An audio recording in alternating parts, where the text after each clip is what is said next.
Right. Good afternoon, members, and welcome to this meeting of the Nithsdale Divisional Licensing Board. This meeting is being recorded.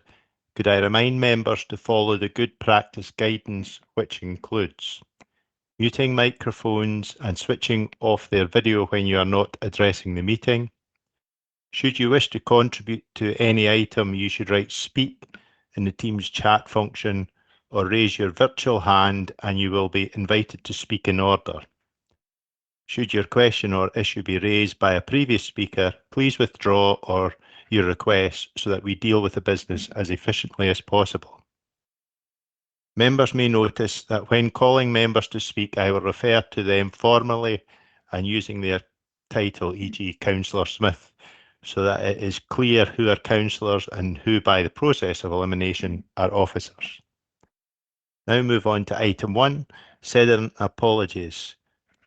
Ms. Traynor. Thank you, Convener. I'm advised that there are no apologies, but if I may, I'll just go through a roll call just to ascertain who is here, because I can't see Councillor Little at this juncture. If you could just confirm your attendance, members, I'd be grateful. Councillor Buretti? Yeah, I'm here, Caroline, thank you. Thank you. Councillor Campbell? Yeah, present. Thank you. Councillor Dorward? Hi, Caroline, present. Hi there, thank you. You can see the convener is with us. Councillor Jordan? Yeah, hi, Caroline, I'm here, thank you. And is Councillor Little with us? Okay, convener, so Councillor Little is not present at this meeting. Right, yeah. Convener. I approve. Oh, yeah, it's Councillor Campbell. Yeah, thanks very much, Convener. I believe Councillor Little maybe an apology because she wasn't in the group meeting yesterday because she's her and her husband were away for a 50th or something like that. So I take it they're still on holiday. Right, no problem. We'll record Councillor Little's apologies. Thanks, Convener. I approve members' remote participation. We'll move on to item 2. Do any members have a declaration of interest? Oh, Councillor Jordan. Thank you very much, convener. It's a very sort of loose connection that for agenda item 12. Purely just I stay in Sanka in the vicinity of that premises. But right. I don't believe that it would affect any of my decision making, so I will remain and take part in that agenda item. Right, yeah, right. Thanks for that. We'll now move on to item 3, minutes of meeting 16th of November. Can we take this as a correct record? Agreed. Agreed. Agreed. Right, we are. Move on now to item 4, Licensing Scotland Act 2005, Section 56 and 68, applications for occasional licences and extended hours granted under delegated authority. This is here for information. Is there any questions members would like to ask, or are we happy to note? Happy to note. Happy to note, Chair. Right, I don't see any hands going up for questions, so we'll take that as agreed. Item 5, that Licensing Scotland Act 2005, Section 29, applications for minor variations of premises granted under delegated authority. This is also here for noting. Is there any issues member have with any of these? No, happy to note, Chair. Right, move on again. Item 6 is the Licensing Scotland Act 2005, application for transfer of premises licences granted under delegated powers. Here again for noting, is there any issues? Take it we're happy to note. No dissent, I'll record that as agreement. Item 7, the Licensing Scotland Act 2005, Section 28(6), surrender of premises licence. This is here for noting. Happy to note. Right, well, no questions on that one. Item 8, Licence of Scotland Act 2005, Section 46, application for confirmation of provisional premises licence granted under delegated powers. This is here for noting. Happy to note. I don't see any other hands coming up. All right, we'll move on to the sort of meatier items. Item 9, Licence in Scotland Act 2005, application for variation of premises licence, Aldi, Glasgow Road, Dumfries. Report by the clerk to the boards. Ms. Traynor, can you take us through this application? Thank you, convener. In respect of this application, I believe we have Miss Lynn Simpson from TLT. Just confirming you can hear me, Miss Simpson. Yes, I can. Thank you. So members, this is an application for a major variation in respect of Aldi and Glasgow Road in Dumfries. You're asked to consider the application, which was received on the 22nd of February 2024, details of which are at Appendix 1 to this report. I can confirm that the licensing service has gone through and that the consultation process and a copy of the application has been sent to those detailed at paragraph 2 to the report. The board also advertised the notice of the application on its website from the 1st of March to the 23rd of March 2024. I can confirm that the signed confirmation of site notice has been received, confirming that also the site notice was displayed at the premises on those dates. There are no objections or representations received in respect of the application. Responses received, members, are the LSO report detailing no adverse comments at Appendix 2. I can, Police Scotland shall not be attending any of the items today, convener, because they've advised as they've got no adverse comment in relation to any of the applications, that they're perhaps better dealing with other matters. So I would suggest in terms of procedure, convener, that you hear from the LSO, Stuart Davidson, to speak to the terms of his report. Thereafter, if you've got any questions, thereafter allow Ms Simpson to speak on behalf of her client to the application. Thereafter, any questions from yourselves.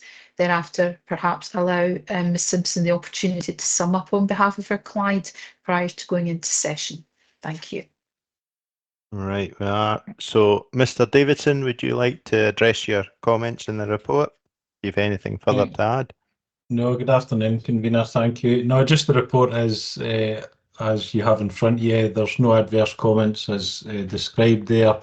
These activities for the major variation are, I would describe, as in keeping with routine supermarket activities with background music, for example, the sale of goods consistent with business of a supermarket and home deliveries, click and collect service and online sales, which will take place. I know the agent will discuss that a wee bit further in detail. I spoke with TLT solicitors with regard to that part of the major variation, and they can give assurances with regard to the processes and legislation, Challenge 25 and the likes, with regard to the online delivery there as per your policy statement, as well, with the 3 points are detailed in my report. And obviously the last part was with regard to the increase in the off-sales area, which was mainly down to refurb and modernisation. Taller units there, as described in my report, by I think by about 8 metres square. So no adverse comments, and happy to take any further questions. Thank you. Members, do you have any questions for Mr. Davidson? Don't see any hands going up. Oh, Councillor Campbell. Yeah, thanks very much, convener. It's just probably a point of clarification, if I may. I mean, at the moment, the licence hours is from 10 till 10. When it comes to home deliveries, I take it that it will still be 10 till 10 when it comes to alcohol being used as a home delivery. along with other goods. Just for a wee bit of clarification on that, convener. Mr. Davidson. Yeah, that's the off-sale hours, 10 AM to 10 PM, and there'll be online measures in place that I'm sure Lynn will be able to describe moving forward. Thanks. Thanks very much, convener. Ms. Traynor. Thank you. It was just to add, thanks for that, Stuart. It was just to add that the law prohibits deliveries between midnight and 6 AM anyway. So, you know, on the face of it, deliveries could be permitted after 10 PM, but prior to midnight if the sale took place no later than 10 PM. Thanks. Right, thanks for that. We'll now move over to Ms. Simpson, if you'd like to address the board regarding your application. Thank you, convener. Good afternoon, your honours. As you've heard, this is major variation application for the Aldi store on Glasgow Road in Dumfries.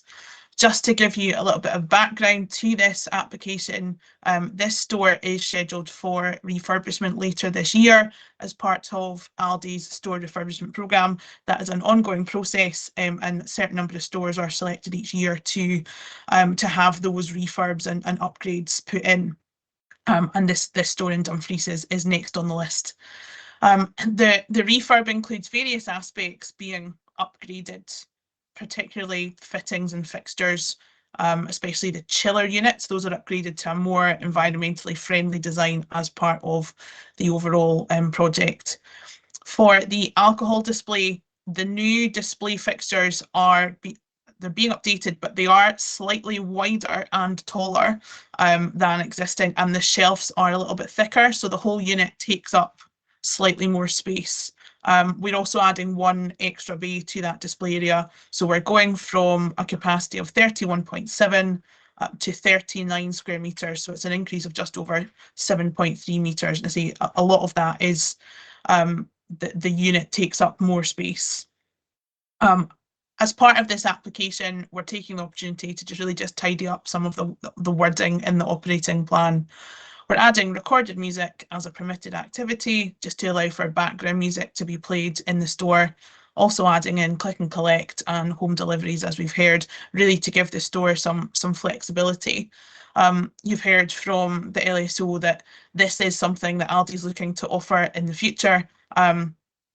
They do not have all of the details entirely set in stone as yet, but I can assure your honours that they will have a robust policy in place, particularly around Challenge 25 and compliance with the relevant sections of the 2005 Act.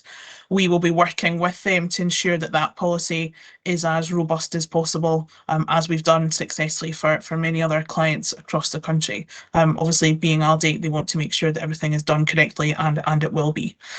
There's no objections or representations, so subject to any questions you may have, I would ask you to grant the application. Thank you. Over to members. Is there any questions for Ms. Simpson? Councillor Barretti.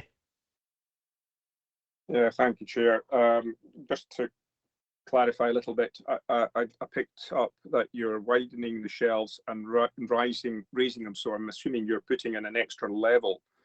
From what it sounds is that you are you're potentially allowing more stock to be held on the shelves as opposed to in the warehouse. Would that be correct? And are you also just increasing the range that you've got?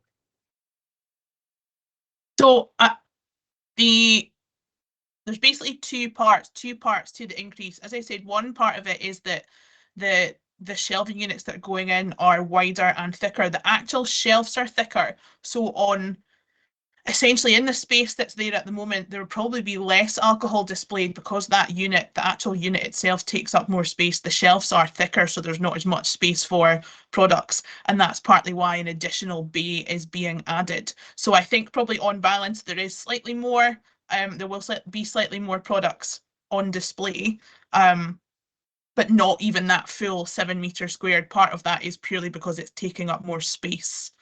And yes, the idea is that space is being designed so that we can offer the full range of Aldi products that customers would expect to see regardless of which Aldi store they go into. Okay, thank you very much, Chair. if there's no other questions, Ms Simpson, have you anything further to add in your summing up?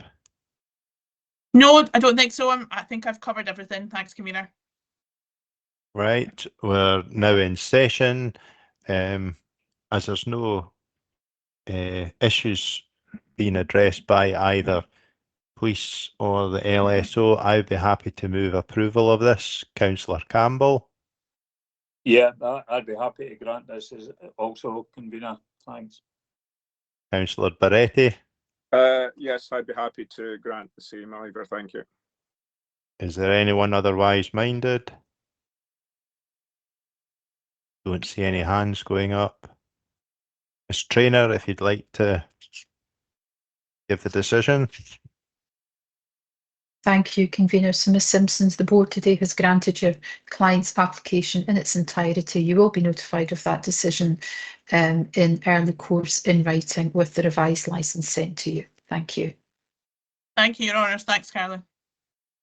Right, we'll now move on to item 10, Licensing Scotland Act 2005, Section 30, application for major variation, premises, Morrison's Daily, Trequeer Road, Dumfries. Ms Traynor, would you like to take us through this report?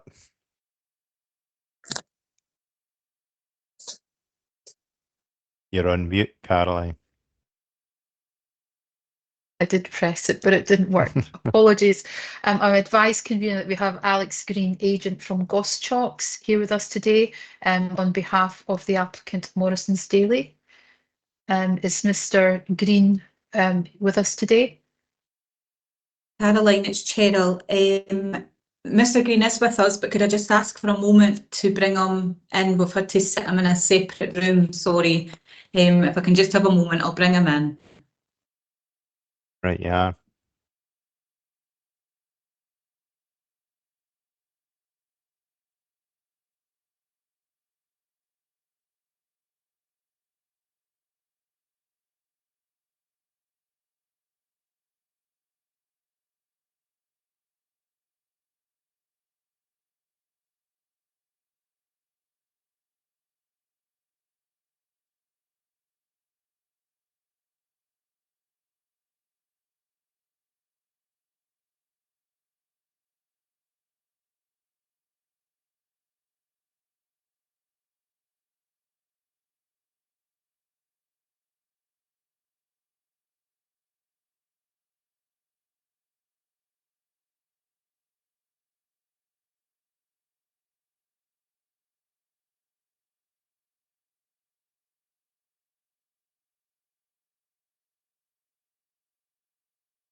That looks like Mr. Green in, is it? Could you just confirm your Hi name there. for the board, please?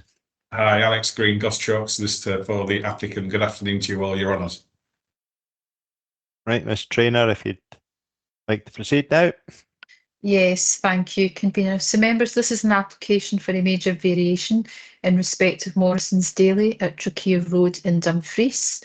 You're asked to consider the application that was received on the 2nd of February 2024, details of which are found at Appendix 1 to this report.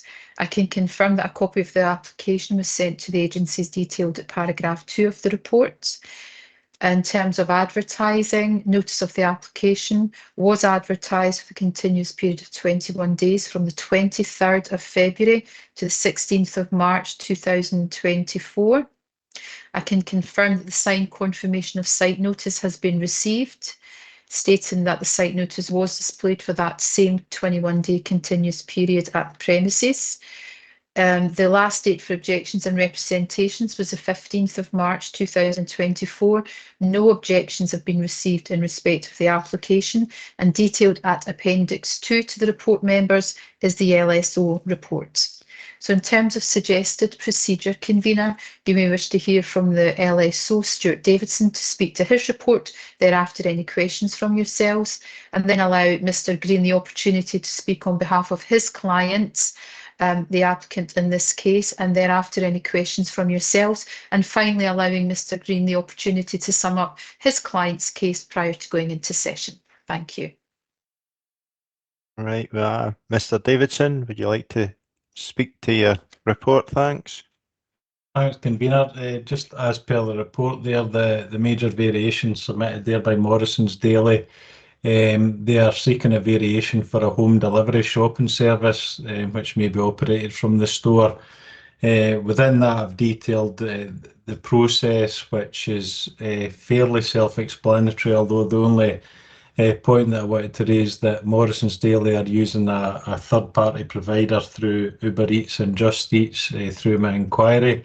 That led me on to further discussions with staff at Morrison's Daily with regard to the actual process and reassurances from themselves with our policy, for example, ensuring that appropriate training and Challenge 25 was in place, and certainly staff on site have, I can assure members have had all the training with regard to that, but the only point there was the third party provider and Uber Eats and Just Eats being able to provide that reassurance that any sort of process at the doorstep of an online delivery was in keeping with our policy.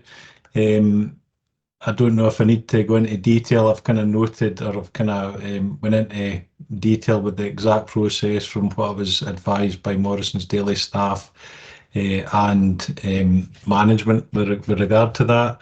They've also added a slight description to a change of description to the convenience store there, which I've put in bold at the bottom of my report. But happy to take any questions, and I'm sure that Morrison's Daily will be able to provide more about Uber Eats and Just Eats being a third-party provider and what challenges they can provide, or what they will provide with regard to Challenge 25. Sorry. Right. Is there any questions for Mr Davidson? I think if it's to do with the Challenge 25, that might be better waiting on Mr Green when he makes his representation. I don't see any hands going up. So over to you, Mr Green, if you'd like to talk us through your application. Thank you, convener. Thank you, Your Honours. So, as we've heard, Alliance Property Holdings Limited, the applicant, basically is Morrison's Daily, very experienced operators with over 1,200 convenience stores, hundreds and hundreds of supermarkets and superstores throughout the UK. Morrison's took over McCall's chain a couple of years ago and had been converting these across to Morrison's Dailies ever since.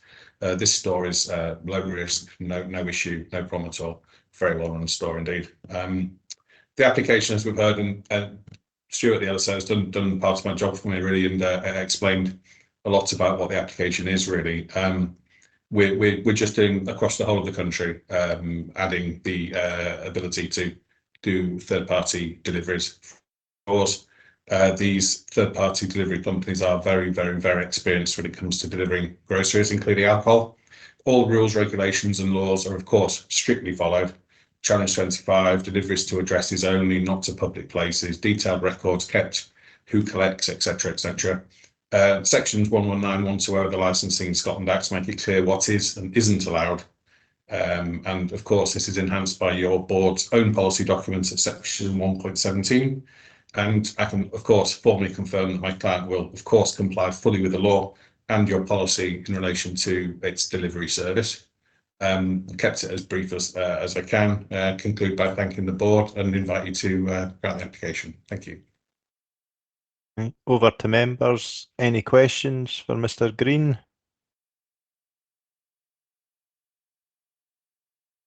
Councillor Campbell. Thanks very much, convener. Yeah, it's about the third party, or using a third party for delivery. How does that fit in with the legislation and the Act? It might actually be a question for Caroline, convener, but you know, who's got ultimate responsibility? Is it you know, the third party Just Eat or Uber Eats, or is it Morrison's themselves? Thanks, convener. Do you feel able to answer that, Mr. Green, or Caroline, would you like to advise the board members? I would suggest, convener, that if Mr. Green's able to answer that question on behalf of his client, he would be better placed if he's able and willing. Thank you. Mr. Green. I would suggest that ultimate responsibility will fall on the premises licence holder, convener and councillor. Of course, there is total trust in these companies, and they are everywhere. These companies are everywhere across the UK and have been for many, many, many years. And they're very well trained, very organised, and they know exactly what they're doing. Hence, a company the size of Morrison's is happy to trust them. So there are no concerns whatsoever with using these companies as far as the applicant is concerned. If I may, convener. Yes, Councillor Campbell. Yeah, thanks.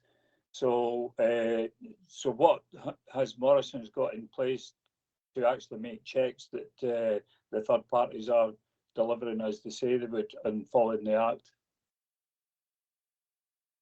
Well, they have all the contracts in place, and that as far as the third party companies doing what needs to be done, there is the total trust that that's exactly what they're doing. I'm not sure what more they can do as far as they are abiding by the local policies of each region, and obviously all necessary checks would take place if there are any checks that could take place. My applicant does have third party Serve Legal Challenge 25 checks that take place as far as the store is concerned.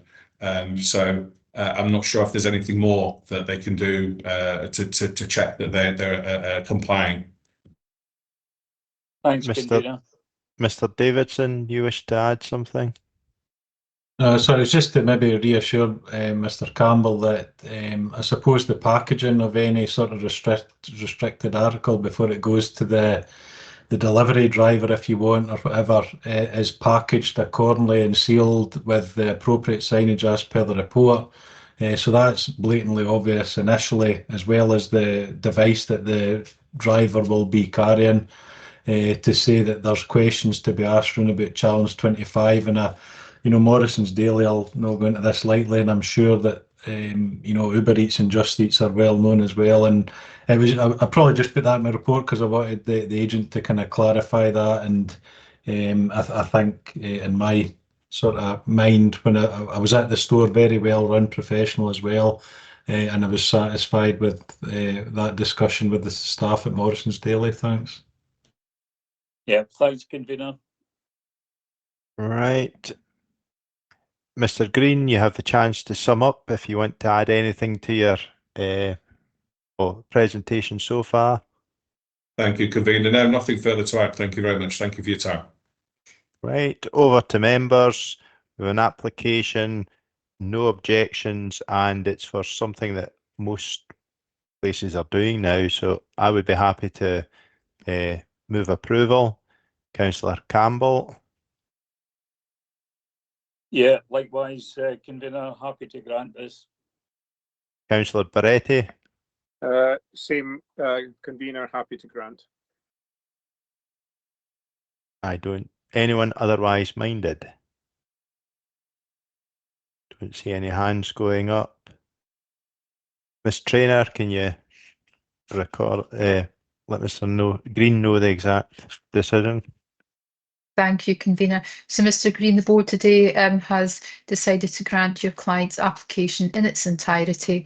You will be notified of that decision in writing in early course with the revised licence and forwarded to you in early course also. Thank you. Thank you. Thank you, Your Honours. Thank you for your time. Now move on to agenda item 11, Licensing Scotland Act 2005, section 30, application major variation, premises Farmers Arms, 50 Drumlanrig Street, Thornhill. Ms. Traynor. Thank you, convener. This is an application for a major variation in respect of Farmers Arms Drumranlig Road, Street, I beg your pardon, in Thornhill. The premises licence holder is Farmers Arms Thornhill Limited. And I can see we have two individuals with us today. Just be obliged if you could actually just state your name and your designation, please, in respect of this application. Thank you. Hello, my name's Kirsty-Ann Morrison. I'm one of the directors of the Farmers Arms Limited and the owner of the Farmers Arms. I'm Andrew Morrison, director of the Farmers Arms Limited and premises manager. Thank you. So members, this is an application for a major variation. The application was received on the 5th of March 2024, the details of which are found at Appendix 1. A copy of the application was forwarded to those who are detailed at paragraph 2 of the report. In terms of advertising, notice of the application on your website, the dates of display were the 15th of March to the 6th of April 2024. I can confirm that the signed confirmation of site notice has been received, confirming that the site notice was displayed for the same 21-day period at the premises. The last date for objections and representations was the 5th of April 2024, and no objections have been received. You have, members, an LSO report advising no adverse comment, which is detailed at Appendix 2 to the report. So, convener, in terms of suggested procedure, you may wish to hear from Stuart Davidson, our LSO, in relation to the terms of his report, and thereafter any possible questions from yourselves. Thereafter, allow the applicant to speak on behalf of their application. This is your opportunity to explain to the board why you're asking, what it is that you're asking in your application, and thereafter, conveners, any possible questions from yourselves. Thereafter, perhaps allow the applicant the opportunity to sum up before going into session. Thank you. Right, over to Mr. Davidson. Is there anything you'd like to highlight out of your report? No, just that as per the report, thanks to the applicant, obviously inherited this, the premises late last year and probably wasn't in keeping with what was required for them to expand the kind of business. They're obviously looking to operate with bar meals, which I've detailed in my report, which wasn't on there previously, as well as other bits and pieces with regard to films, try to create that social hub for local people, traditional folk groups and the like. Also detailed in the report there is other activities, which again is just good housekeeping to ensure that all activities that are taking place in the premises are detailed within the plan. Market activities as well, looking to expand sort of that Christmas fairs and markets with it being a market town, to try and maintain that attraction using their outdoor area that they have, which is licensed as well. So it's just a good use of the opportunity of this variation to add in market activities. As well, when they inherited the premises, they didn't have any sort of children and young people detailed in that, and again the description of what they're looking for is within that. I've obviously no adverse comments, and everything was in order and a well-run premise, and it was good to meet Mr. Morrison with regard to my couple of visits up there, so no issues at all from myself. Thanks. Any questions for Mr. Davidson? Don't see any hands going up. Nothing in the speak. Right. Over to, I don't know if it's Mrs. Morrison or Mr. Morrison that's going to lead us through this. If you'd like to give us a wee presentation on what you're asking, please. It's Mrs. Morrison. It's good to speak. Yes. Thank you. Just to really reiterate what Stuart said and what we outlined in the application, we took over the Farmers Arms in December of last year and inherited a license which we felt was quite limited, and we're looking for the major variation to add in a few aspects and to allow us to serve hot food and snacks, and to allow children permitted onto the premises. Just to run through what we put in our application, as Stuart was saying, it's kind of good housekeeping. We just wanted to itemise all the activities that we would like to have run in the Farmers Arms. It's our dream, it's our wish to create a real hub for the community, and we are spending time redeveloping it, and spending a lot of time looking at the infrastructure of it to try and create a really welcoming community hub for people. So on that, we outlined a few of the activities we would like to do. So things like film nights, we have the space and the capacity to have that on, but as again Stuart says, it's not going to be blockbuster movies or anything, but more sort of arts feel to it as a vibrant arts community, and we've looked into trying to bring them into the pub and to give them activities that they would enjoy.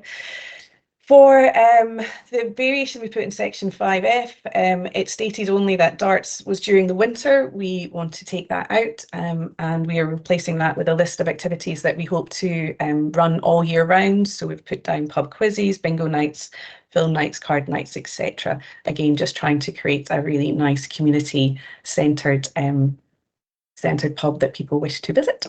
With regards to the markets, that's something which Thornhill has been running annually for the last few years. They run a market which is in the main street, on Drumlandrig Street, which is where our licensed area of ground is. And in previous years, they have tried to put on stalls and sort of music entertainment on there. We just wanted to make sure that it's in our license that we have that and it is permitted. And we hope to be able to participate in those annual Christmas events with them.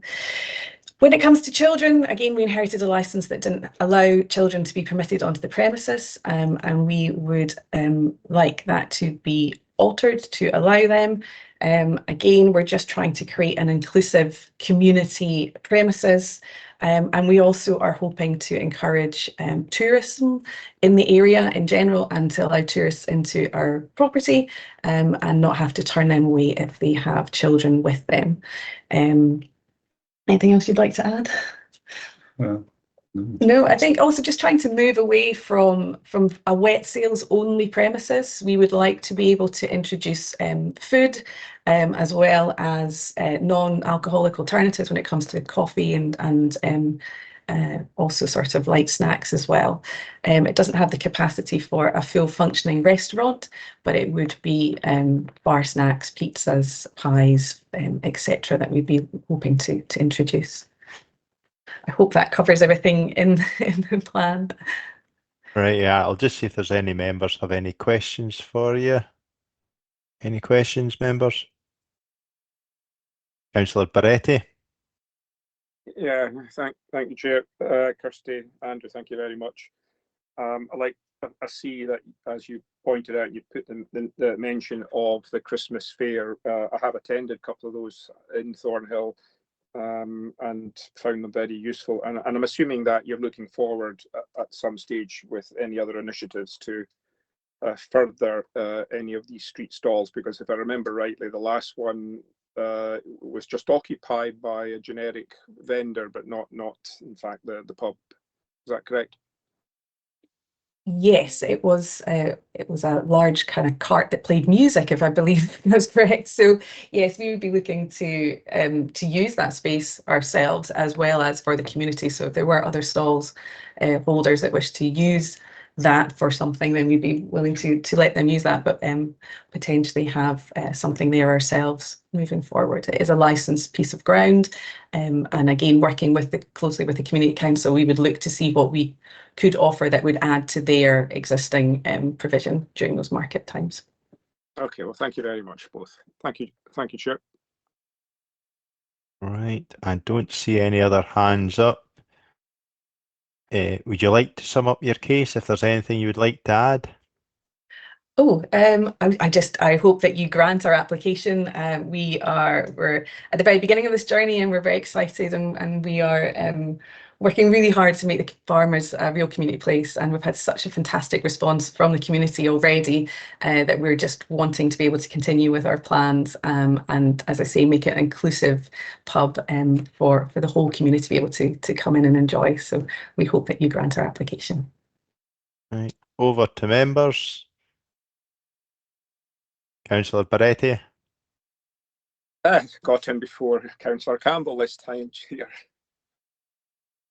Yeah, I would recommend that we accept this. I know that the community in Thornhill are certainly trying to push out their offerings to other towns and villages to come into Thornhill. So I think I would see this as a bonus to have this. Thank you, Chair.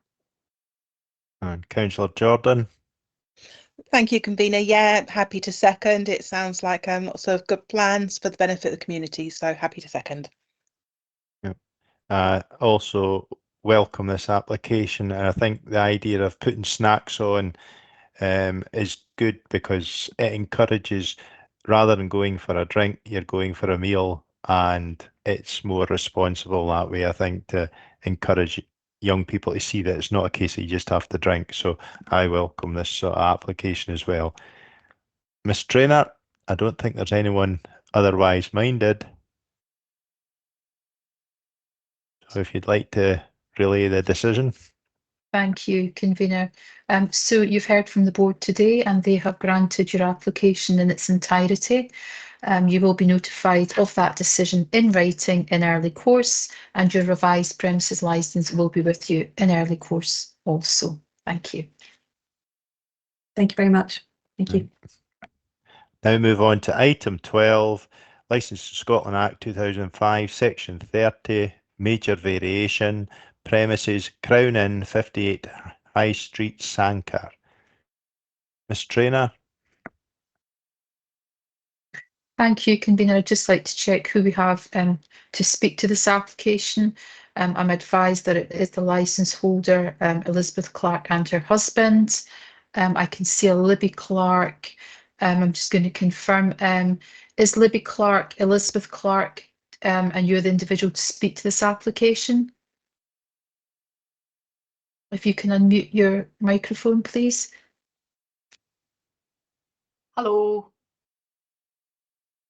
Good afternoon, Ms. Clark. Can you just advise that you are indeed the premises licence holder, Elizabeth Clark? Yes. Yes. And do you have anyone with you today, Ms. No, Clark? my husband was supposed to be here, but he's had to work, so it's me. Thank you very much for confirming. So members, this is an application for a major variation in respect of the Crown Inn, High Street, Sanquhar. You're asked to consider the application that was received the 13th of February 2024, the details of which are found at Appendix 1. A copy of the application was circulated to those consultees detailed at paragraph 2 to the report. The application was advertised for the continuous 21-day period on the board's website from 23rd of February to the 16th of March 2024. Signed confirmation of site notice has been received, advising that the site notice was advertised at the premises for the same 21-day period. In terms of objections and representations, the last date was the 15th of March 2024, and no objections have been received. Detailed at Appendix 2, members, is the LSO report advising no adverse comments. Detailed at Appendix 3 is a planning comment in respect of a pending planning application. In terms of suggested procedure, convener, you may wish to hear from Stuart Davidson, our LSO, and thereafter any questions from yourselves, if there's any. Perhaps thereafter just note the terms of the planning comment. Any questions from yourselves, I'm here to answer in relation to that. And thereafter allow the applicant, Ms. Clark, to speak to her application with questions thereafter from yourselves, if there are any. And thereafter perhaps allow Ms. Clark the opportunity to sum up and then go into session. Thank you.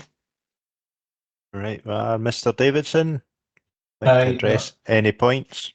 No, thanks again. Obviously, this the main part of the major variation initially is the increase in capacity to 474 from 214 persons. And that main increase is obviously relating to the outdoor drinking area, which is situated at the rear of the premises. As you'll see in my report, that's been utilised since the middle of August through the use of occasional licences. 9 applications have been applied for and granted by Nithsdale Divisional Board.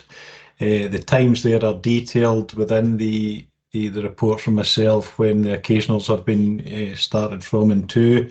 You'll see that 7 of those 9 were granted from 11 AM to 1 AM in the application covering Hogmanay, obviously to 2 AM there as well. I've detailed within the report the description of the kind of rear area and what they've got, as well as assurances with regard to the increase in staff, the plastic glasses containers that would be used in that outdoor drinking area, as well as the mention of the outdoor policy. And you'll see some explanation there with regard to the later time that I've discussed with the applicant, and kind of reassurances within my report as well, try to cover that. They've also advised about the music at the outdoor drinking area would be kept at a reasonable level at all times, and that staff would obviously monitor any sort of outdoor drinking with that increased staffing to ensure that the patrons were acting responsibly. Should also add that the occasionals have had no issues from police and no reports to ourselves at licensing when they've been using that outdoor area with occasionals from mid-August last year. They're also including the admittance of children and young people, which I've detailed within the report, as well as which I've described before as kind of good housekeeping. Bar meals, again, you talked earlier about food within the premises and acting responsibly. Just to kind of cover that as well, that's something that they're looking to add within the sort of core hours of their premises and their operating plan, as well as indoor, outdoor sporting within the core hours and other activities, which is in keeping with the premises that they have. No adverse comments from myself, and everything was displayed in order in my attendance at the premises, so happy to take any questions. Councillor Barretti. Thank you, Stuart, for that. I happen to know the location because obviously it's part of my ward. One thing that's not in your report is, can you detail the actual size of the outdoor area? Because I have in mind a volume, but I'm not entirely certain. You would have probably measured or have a better idea. No, I certainly didn't measure it. No, I'd taken some photographs. It's a fairly sizable area, and it's maybe one that it's a fair size area, Mr. Barretti, without trying to sort of diss my report there. But no, I can't. I'm not going to give a figure of a size when I've not taken a point of measuring it when I wouldn't really be required to. I didn't think. Yeah. Okay, Stuart. I would just say that I know Apologies. It is a large area. It's not a small area. No, it's fairly significant in size. It'll go out a fair bit. Okay.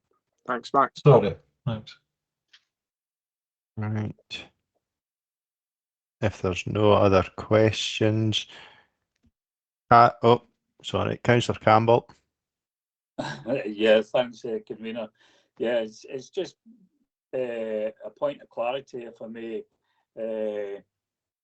Is it unusual to apply for a license before a planning application has been granted, just to try and confirm that, or does it really matter whether they apply now or do they wait until they get the planning applications granted?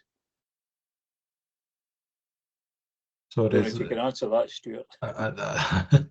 I'm sorry, no, but within my role, that wouldn't really come into. I see Caroline's come into the screen. I don't know if she wants to come in there. Sorry. Thanks, Stuart. I can't answer through you, convener, if I may.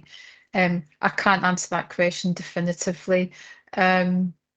The planning have advised that they may require planning consent. They may not require planning consent. All I can say is that you're determining the application with your licensing hat on, and they're quite separate statutory regimes. Thanks. Thanks, Caroline. Thanks, convener. Right. If there's no other questions, Mrs. Clark, if you'd like to address your application. Yep. Just as per, good afternoon, everybody. Just as per the report that you got there from Stuart, can I just say actually about the planning? I don't know if it helps or not, but the reason for the planning being later was because we didn't realise that we needed planning because the ground already belonged to the Crown and there was already a beer garden there. We just utilised a piece of waste ground and made it nicer to blend in with to make it bigger and to blend in with the existing beer garden. So that was the reason behind not going for planning first.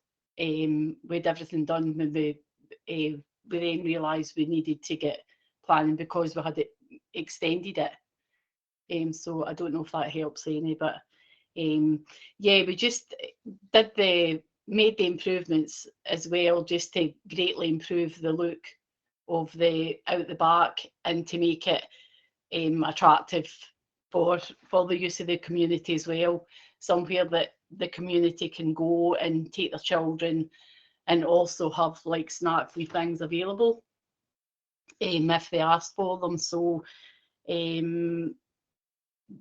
just really that to improve as well, to bring live music into the Crown or into Sanquhar and to utilise the local community talent that we have as well. We've always lived locally, we're very well known, and we're just trying to make it as family friendly and somewhere nice to go, nice food, and a lovely area to sit, which we have made really nice. So yeah, just that. As the music and things as well, we always try and make sure the music is stopped, although we're hoping to get it granted to the licensing times, but things are always finished well before finishing time. So we don't, and we've never had any issues, as Stuart said, from anybody with anything we've had on. It's mostly traditional music, and as I said in my application, it's like fiddle and accordion and things like that. It's no like big heavy bass music anyway, so hopefully it doesn't have an issue with too much noise or anything. So if there's anything else anybody wants to ask me. All right, members, are there any questions for Mrs. Clark? Oh, Caroline? Thank you, Convener. It was just to state in terms of your own policy, it does state that no music shall be audible in an outside drinking area post 10 p.m. The applicant does currently have a terminal hour of 1 a.m. in respect of also that courtyard outdoor drinking area which currently exists. So it's just to draw to your attention, completely a matter for yourselves, of course, members. So if you were minded to grant, you've got an outdoor drinking area with an additional capacity request to hold 260 persons. If you were so minded to follow the terms of your policy that no music shall be audible in an outside drinking area post 10 p.m, then you may wish, and it's entirely a matter for yourselves, of course, to condition the licence to that effect. But of course, it is a matter for yourselves. It was just to draw your attention, Convener, that currently, you know, the terminal hour is 1 a.m. and the outside courtyard area is till 1 a.m. and it's just to draw that to your attention. Thank you. Okay, thanks for that. Are there any questions? Oh, I've got a hand up. It's Caroline. Any other members wish to ask? Oh, Mr. Davidson, and then I'll get Councillor Campbell. Convener, sorry, there's just a part in my report that kind of mentions that bit that was mentioned by Caroline with regard to the outdoor drinking policy and the 10 p.m. part, and obviously they would, the applicant is talking about, you know, these artists coming probably between 8 and 8:30 by the time they travel to their premises, so it's just that awareness of the time frame. Otherwise they would see it's pointless to apply for that between 8:30 and 10 p.m. if you understand what I mean with regard to the the detail within the report of your outdoor drinking policy and the fact that occasionals have went unchallenged or any other issues with that, but it's just to kind of highlight that again. I don't know if it was picked up. Thanks and apologies. Thanks for that. Councillor Campbell. Thanks, Convener. Yeah, it's just to pick up on the point that Caroline was talking about the music stopping at 10 o'clock. I'm just wondering, would that also apply to the occasional licence that have been applied in the past? So in other words, the occasional licence would have stopped the music at 10 o'clock as well? I don't know who can answer that. Mr. Davidson, can you, or Caroline? Sorry. Convener, if I may, I'm actually interjecting to state I'm actually at this juncture unable to.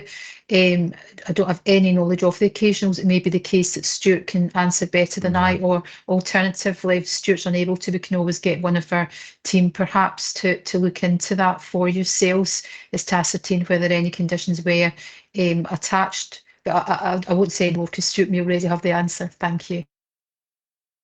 Mr. Davidson. An inquiry with the applicant and attending there,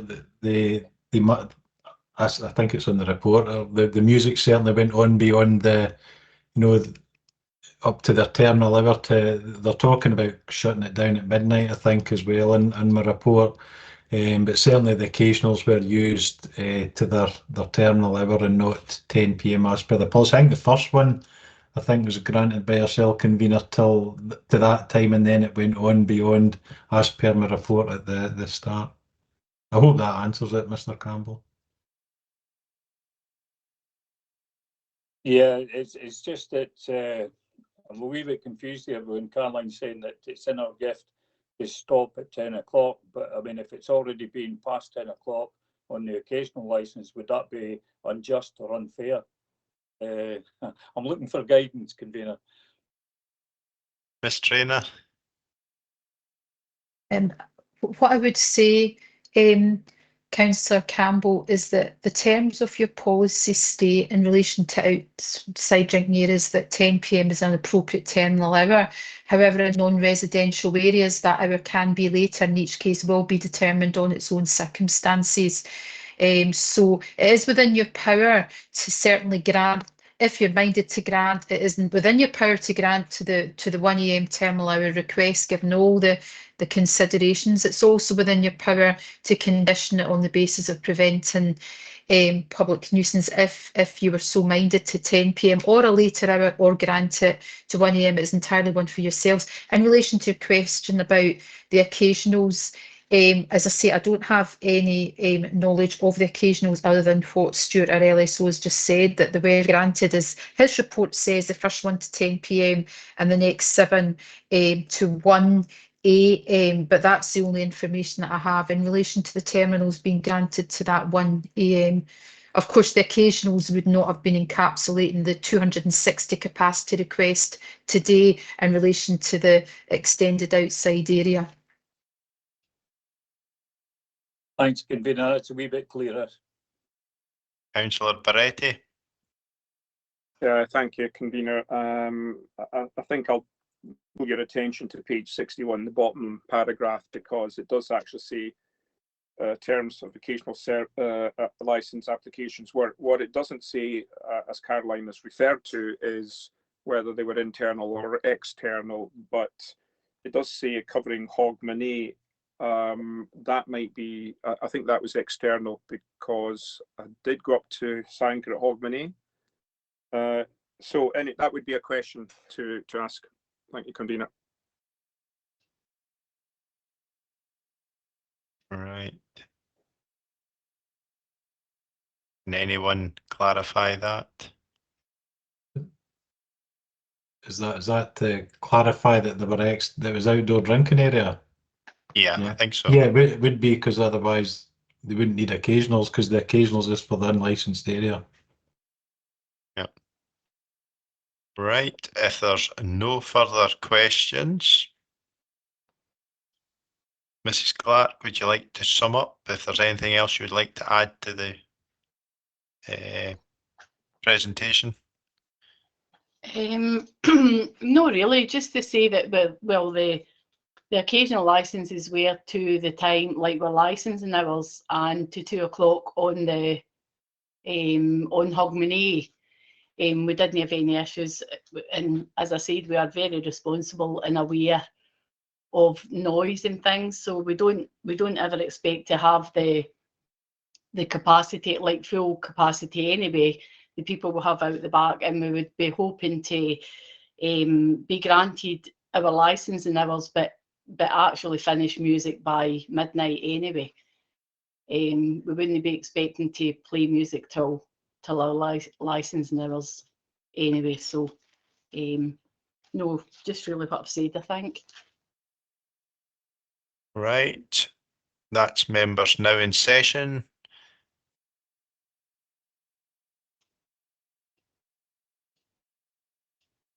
See any hands going up? We've got this application. It would appear that there aren't any objections to this application. Are members minded to support? Councillor Jordan? Thank you, convener. This courtyard, this outside area, is quite close to properties, homes, and so I do have a concern about noise for the properties that are quite close to it. And as our normal policy states, 10 o'clock for outside would be more appropriate in a place that is residential. And this is a residential area. It backs onto a residential area. So I would be happy to agree till 10 o'clock, but I think 1 o'clock or midnight is too late in a residential area.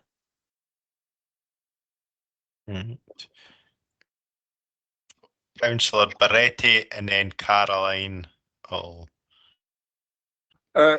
if Caroline, Chair, is going to come in on that point, I would rather wait until Caroline has given us her advice and then come in. Okay. Ms. Traynor.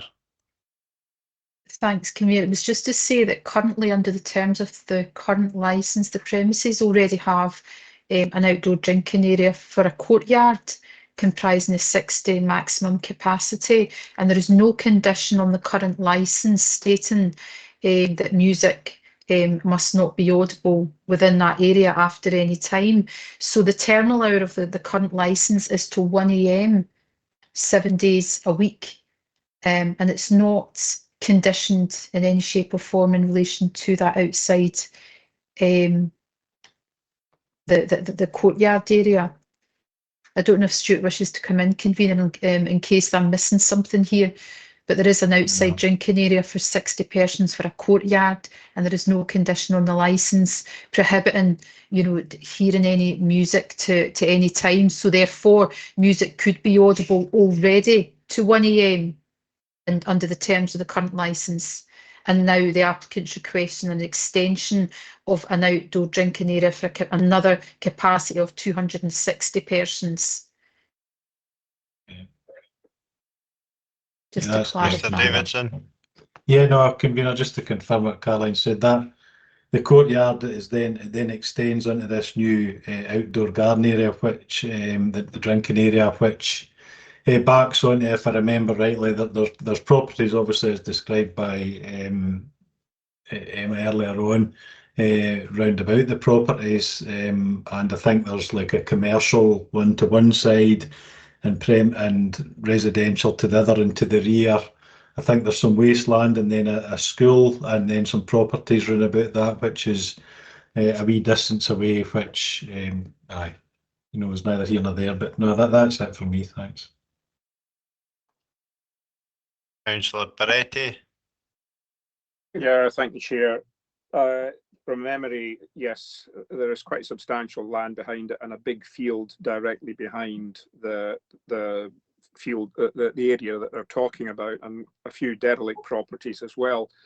If the music is being played, I don't I wouldn't see them wanting to change the location any further than where it is already, because it's a sloping, it slopes down that property. So as there is already licensed and music, as Caroline has said, till 1 a.m., I don't see any reason for not accepting this application, Chair. All right, so we have one member who is, I think, recommending a 10 p.m.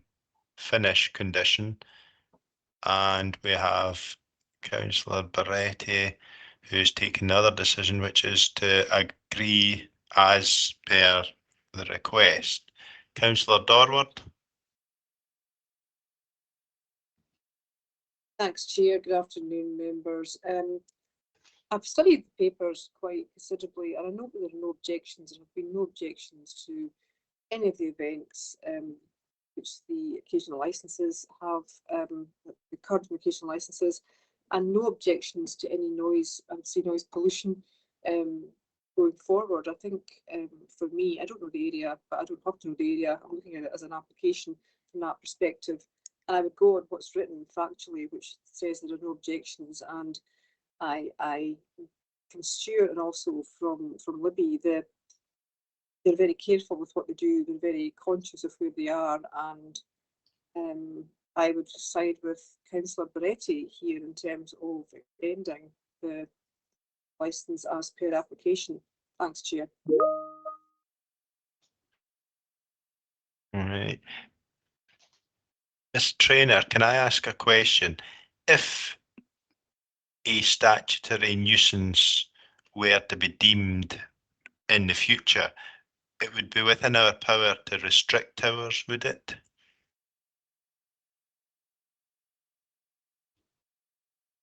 Okay, so convener, yeah, in terms of your powers as a board, if there were any kind of like noise pollution issues, then it could be brought to yourselves for review. If one of your sanctions could be varying the terms of the licence, which could be pulling back those hours to an earlier hour, yes.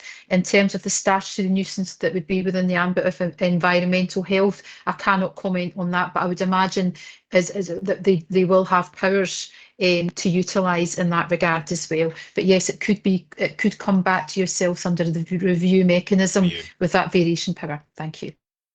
Councillor Campbell. Yeah, thanks very much, convener. Yeah, I mean, initially when I thought about the 10 p.m. for music, it was probably the right sort of route to go. However, if there's already a licence and there's a courtyard that's already got you know, music on until whatever time it finishes, I think it would be unreasonable to have the courtyard at sort of one time and the new part at a completely separate time, you know, to finish at 10 o'clock. I think that would be unreasonable. And taking in consideration just what Caroline was saying there, that it's still in our gift that if there are complaints about the music going on beyond midnight, for example, to the wee hours, you know, that could be brought back to us. So I'm inclined to agree that we should just grant this licence without putting any restriction on the 10 o'clock, you know, ended for music, etc. I think that makes sense. Right. That makes sense in my head. Yeah, as similarly minded, I think it would be up to the applicant to realise that we're putting a lot of trust in them to be neighbourly and to act in a responsible manner. But there's also, that's the carrot. We've also got the stick that if they don't take the opportunity to be neighbourly, we can have a review of this and look at the terminal hour for the music. So, Caroline, I think everybody's had a say in this. My recollection, 4 were minded to approve, and Councillor Jordan was minded to put a 10 p.m. condition on. If I It may say, convener, my understanding, but I'm happy to stand corrected, is perhaps, sorry, you can confirm the decision. Thank you. I don't think Councillor Jordan has got a seconder. Would you like your dissent recorded, Councillor Jordan?